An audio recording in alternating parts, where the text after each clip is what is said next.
네, 반갑습니다. 대학과 학생의 연결고리 입시통 나쌤입니다. 자, 오늘은 여러분이 대입 면접에 가서 이런 행동들과 말을 절대 해서는 안 된다라는 내용, 그리고 이런 답변을 한다 그러면 좋은 평가를 받을 수 있다라는 내용을 가지고 영상을 준비해봤습니다. 첫 번째가 인사인데, 너무 긴장한 나머지 인사하는 것을 까먹는다든지 여러 번 인사를 함으로써 교수님들로부터 지적을 받게 된다면 여러분이 준비한 생기부, 자소서, 기본 소양, 문항에 대한 답변들이 머릿속에서 다 사라져버리는 경험을 하게 될 거야. 그렇기 때문에 간단한 목례와 더불어서 인사말을 해야지, 불필요하게 멋진 인사말을 준비한다고 해서 그것으로 시간을 낭비하게 된다면 여러분 개인적 평가가 이루어질 수 있는 시간들이 부족해질 거야. 다음 두 번째가 구체적인 사례와 예시를 드는 것이 좋은데, 우리가 동아리에 관련된 질문을 받았다면 1년 동안의 동아리를 모두 소개하는 게 아니라 이 동아리는 어떤 동아리입니다, 주로 어떠한 연구와 활동들을 진행해 왔습니다 정도로만 소개를 한다 그러면 충분히 동아리 소개가 이루어질 수 있고, 그 1년 행사 가운데 여러분이 부스를 운영했다라든지 보고서를 썼다라든지 하는 그 한 가지의 소스를 가지고 충분히 설명함으로써 교수님들이 여러분의 활동의 우수성과 동아리 활동을 평가할 수 있다는 거죠. 다음 세 번째가 각 질문을 받았을 때 어느 정도의 분량으로 답변을 하는가 하는 문제인데, 보통 3-40초 이상 1분 이하가 적당한 분량이야. 자, 왜냐하면 1분을 넘어가게 된다 그러면 여러분이 말하는 도중에 네 학생 됐습니다, 다음 질문 하도록 하겠습니다 라고 해서 충분한 장점과 특징들이 나타나기 전에 답변을 잘리는 경험을 하게 될 것이고, 너무 짧은 단답형의 답변을 하게 된다면 여러분에게 추가 점수를 줄 만한 요소를 찾기 어렵게 되어 있어. 보통 면접을 보고 나면 교수님들은 여러분에 대한 평가를 대학본부에 제출을 해야 되는데, 거기에서 여러분의 발전 가능성, 전공 적합성, 잠재성, 학업 능력, 이런 것들을 평가하는 항목들을 체크해서 제출을 해야 하기 때문에 여러분의 장점과 특징들이 충분히 드러날 수 있는 답변이 되려면 최소 3-40초 이상 1분 이하의 답변이 적당할 거야. 물론 꼬리 질문이나 추가 질문, 단답형으로 충분히 될 수 있는 부분들에 대해서는 약식 또는 단답식으로 설명을 해도 상관이 없어. 다음 네 번째가 면접관이 질문을 할 때 서론부터 출발하는 것이 아니라 결론부터 답변을 함으로써 여러분들이 그 질문에 대한 결론을 먼저 말하고 그 과정, 준비, 노력, 거기서 배우고 느낀 점들을 뒤에 붙이는 형식으로 한다면 막상 긴 분량 가운데 중간쯤 하고 그 뒤에 내용이 기억나지 않는다 하더라도 마무리를 자연스럽게 할 수 있게 되어 있어. 그러나 결론을 뒷부분에 배치한다 그러면 앞서 서론부터 출발해 나가는 과정에서 갑작스럽게 답변이 막힌다면 그 질문에 대한 핵심 포인트인 결론이 나오기 전에 답변이 멈춰버리는 이상현상이 발생하게 되어 있어. 다음 다섯 번째가 자세인데, 너무 긴장한 나머지 손을 불필요하게 움직인다라든지 다리를 떤다라든지 또 교수님 얼굴을 쳐다보지 않고 천정이나 바닥이랑 좌우측 벽이랑 유리창을 쳐다보면서 답변하는 경우에는 면접에 대한 기본 에티켓이 없는 것으로 간주되어서 태도 평가에서 좋은 점수를 받을 수 없게 되어 있어. 그렇기 때문에 계속 눈을 보고 답변하는 건 좀 부담스럽기 때문에 교수님의 이마나 턱이나 넥타이 이런 부분들을 보면서 답변하는 연습을 해보는 것도 필요할 거야. 다음, 전혀 답변할 수 없는 아주 난처한 질문도 나올 수 있어. 여러분이 어느 정도 아는 내용이라면 답변하는 과정에서 제가 아는 것은 여기까지입니다, 더 답변하고 싶으나 긴장한 나머지 생각이 나지 않습니다, 면접이 끝나고 난다면 그 부분을 반드시 찾아보고 채우도록 노력하겠습니다, 이렇게 설명을 하면 될 텐데, 전혀 한마디도 할 수 없는 곤란한 질문이 나온다 그러면 학생은 가만히 있고 질문하신 교수님도 가만히 있으면 분위기 싸한 정적만 흐르게 되어 있어. 자, 이런 경우에 그냥 가만히 있지 말고 교수님 제가 너무 긴장을 해서 질문하신 내용의 답변이 생각나지 않습니다, 괜찮으시다면 다음 질문을 해주시면 성의껏 답변 드리도록 하겠습니다 라고 양해를 해야지. 자, 다음 질문 해주세요. 이상하지 그지? 그렇기 때문에 한마디도 할 수 없는 난처한 질문이라 하더라도 가만히 있지 말고 자신의 지금 현 상황을 표현하는 표현을 함으로써 다음 질문이 자연스럽게 이어질 수 있는 분위기를 만들 필요가 있다는 거야. 자, 다음으로 일곱 번째인데, 말의 속도와 성량을 가지고 이야기를 해보면, 과거에는 우리가 마스크를 쓰지 않고 말을 했기 때문에 충분한 의사소통의 성량들을 실시간으로 확인할 수 있었지만, 지금은 코로나로 인해서 여러분들이 대부분 마스크를 쓴 상태에서 면접에 응시하게 될 거야. 그러면 코 부분이 노출되어 있는 상황에서 입만 가리게 되면 이 천이 입에 붙음으로써 발음이 불분명해지고, 실험을 해보면 알지 그지? 그래서 호흡과 함께 소리가 같이 묻히기 때문에 반드시 위에까지 올려서 마스크 천과 입이 떨어져야 될 거야. 그러니까 이런 부분들도 충분히 여러분이 사전에 연습을 해본다 그러면 내 목소리와 크기, 상대방한테의 전달력 등을 점검해 볼 수 있을 것이고, 말이 너무 빠른 친구들도 있고 너무 느린 친구들도 있어. 느린 답안을 듣다 보면 답답해지거든. 또 너무 빠른 친구들은 충분히 뭔가를 들었는데 점수를 주려고 하는 교수님 입장에서는 기억이 잘 나지 않는다는 거지, 그지? 그리고 또 너무 빠른 경우에 준비 많이 했나 봐요, 많이 외운다고 고생했어요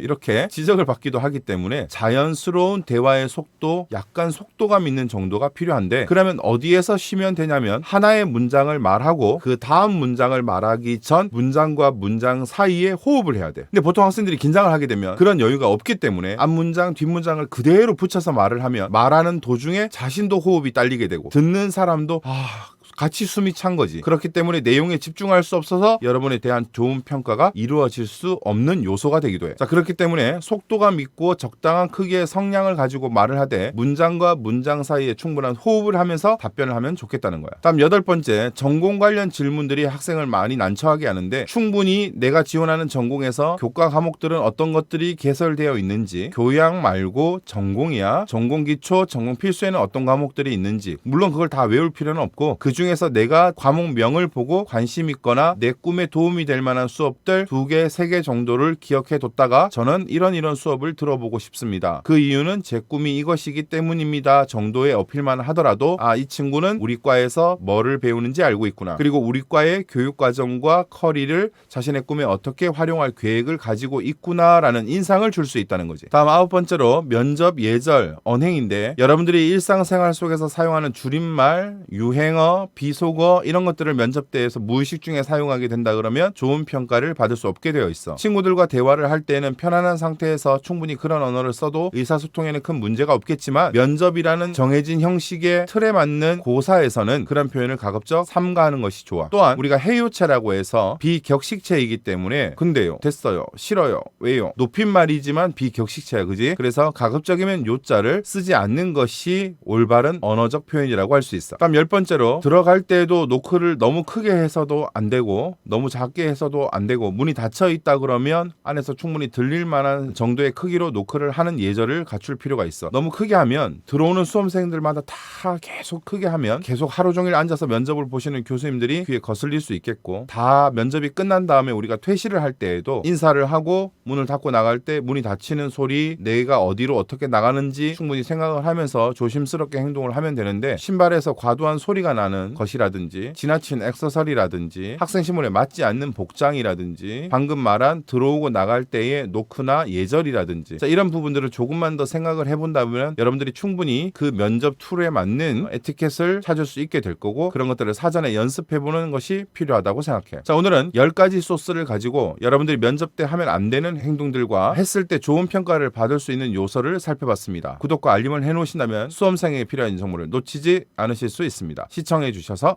감사합니다.